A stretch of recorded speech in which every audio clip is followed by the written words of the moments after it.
Во пресрет на 15-тиот конгрес на ВМРО-ДПМН, модерната ВМРО-вска тројка најавува формирање на ново граѓанско движење под називот Има иднина. За сега велат немаат намера да одржат паралелен конгрес заедно со форумот на слободумни патриоти на професорот Јове Кеќеновски, а кој неодамна беше исклучен од партијата, ниту пак да делуваат како политичка партија, но како што велат ќе понудат сериозна платформа за излез од политичката криза и како што велат враќање на демократијата.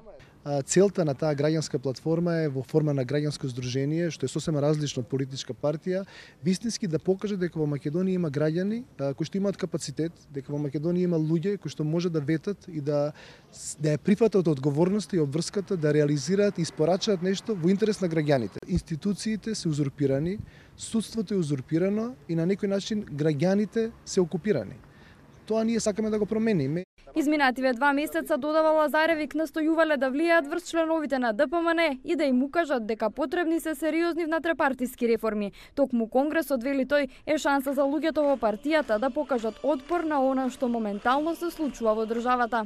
Јас се надевам дека во наредните 2 дена за време на Конгресот поголем број од делегатите ќе му гласаат недоверба на Никола Груевски.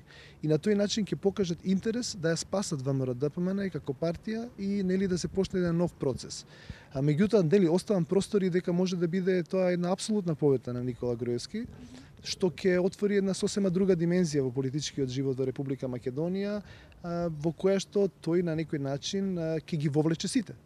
Во однос на наводите за несогласување во така наречената амстердамска тројка меѓу Владимир Лазаревик, Перо Димшовски и Никола Димитров, Лазаревик вели дека имаат различни мислења, но една иста цел за која се залагаат.